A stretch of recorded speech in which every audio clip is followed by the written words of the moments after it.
Jom sama-sama kami. Caranya mudah. Hanya klik join button. Terima kasih. Nak rasa kemanisan ibadat juga, kita perlu jadikan Allah dan Rasul lebih utama daripada selain dalam hidup kita. Mendahulukan perintah Allah dan Rasul berbanding daripada perintah yang lain. Ibu bapa, suami, anak pinak, cucu cicit, rakyat, sultan, raja, pemimpin politik. Perintah Allah dan Rasul itu perlu diutamakan. Ini yang disebutkan baginda Nabi sallallahu alaihi wasallam. Salah satu man wajada fi halawatul iman ayakun Allah wa Rasul ahabba ilaihi mimma siwahuma.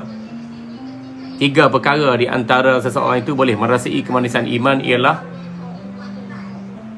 yang pertama sekali, dia menjadikan Allah dan Rasul itu lebih dia cintai selain dari keduanya. Jadi bila kita mengutamakan kehendak Allah dan Rasul dalam kehidupan kita, sabda Nabi, seseorang itu pasti merasai kemanisan dalam melakukan ibadat, insya-Allah.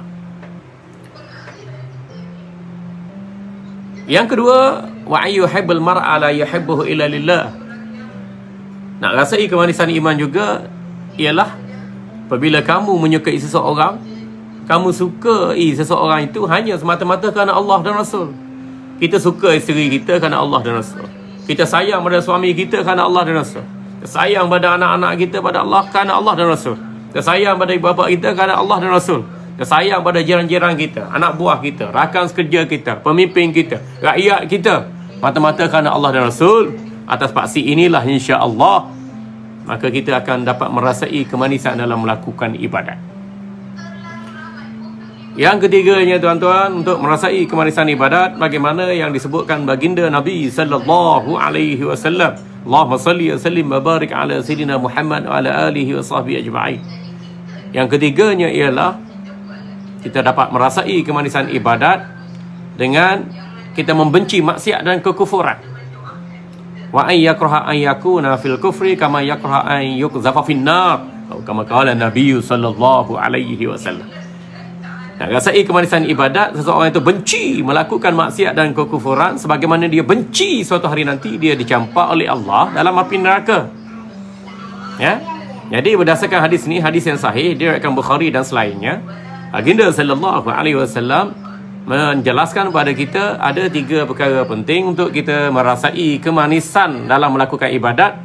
Allah dan Rasul lebih kita cintai berbanding selain dari keduanya. Yang kedua, tercinta seseorang, sayang kepada orang mata-mata kerana Allah dan Rasul, bukan kerana nafsu, bukan kerana harta, bukan kerana tahta, bukan kerana rupa, bukan kerana glamour.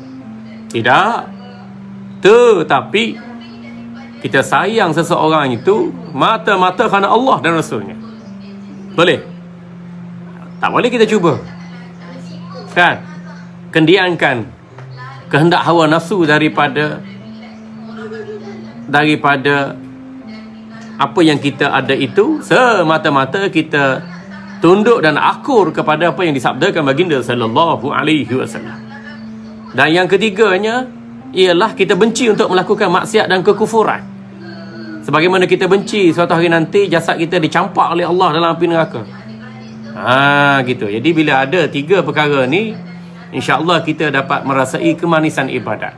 Kita semayang fardu seronok, semayang sunat seronok. Tak cukup dengan 2 rakaat qabliyah, ada 2 lagi rakaat qabliyah. Tak cukup dengan 2 rakaat ba'diyah, tambah lagi 2 rakaat ba'diyah. Muakkad wa ghairu muakkad, rawatib, qabliyah atau ba'diyah.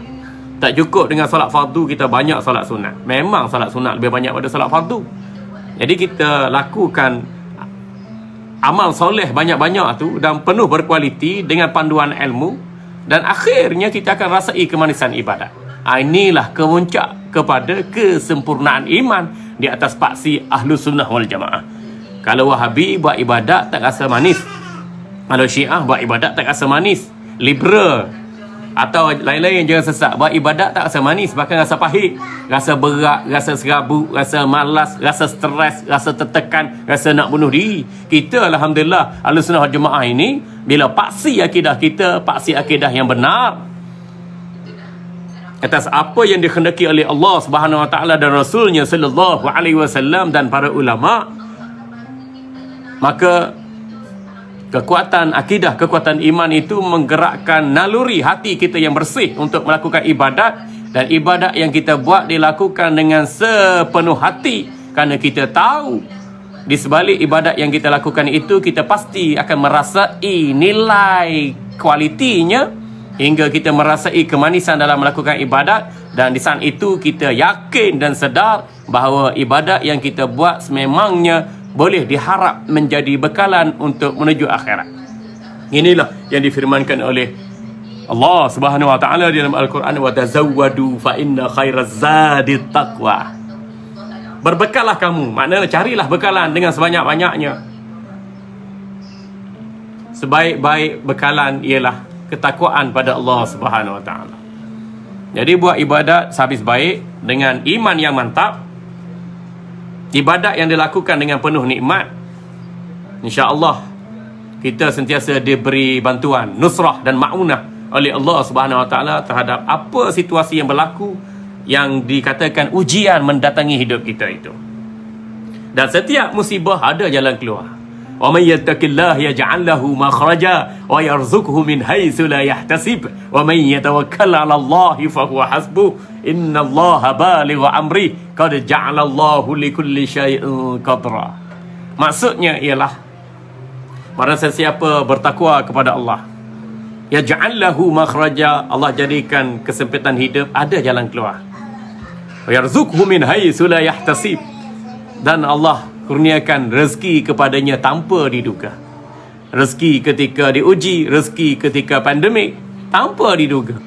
Walau datang ujian, datangnya pandemik, kita sentiasa ada jalan keluar dari sisi Allah Subhanahu wa taala. Wa may yatawakkal 'ala Allahi fa huwa hasbuh. Barang sesiapa yang berserah diri pada Allah, usaha ikhtiar serah pada Allah, usaha ikhtiar serah pada Allah, fa huwa hasbuh, maka Allah memberikan kadar kecukupan dalam hidup dia. Duit sikit tapi cukup, anak sikit tapi cukup, bini sikit tapi cukup, jawatan kecil tapi cukup, harta sikit tapi cukup. Bahkan orang lain dapat manfaat yang besar daripada kecukupan yang ada pada kita. Wa may yatawakkal 'ala Allahi fa huwa hasbuh. Barang sesiapa yang berserah diri pada Allah bulat-bulat hati dia, setelah usaha dan ikhtiar, nescaya Allah akan mencukupkan segala keperluannya. Dan dia rasa qanaah, dia rasa berkecukupan dengan apa yang ada.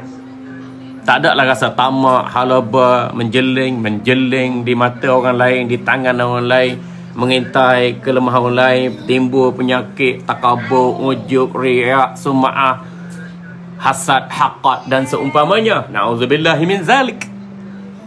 Nah, inilah situasi yang perlu kita ada, iaitu melakukan ibadat dengan merasai nikmat kemanisan ibadat.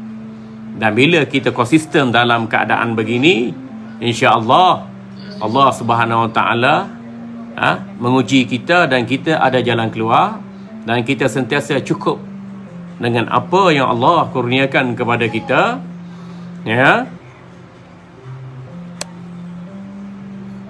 Dan kita sentiasa diberi taufik olehnya.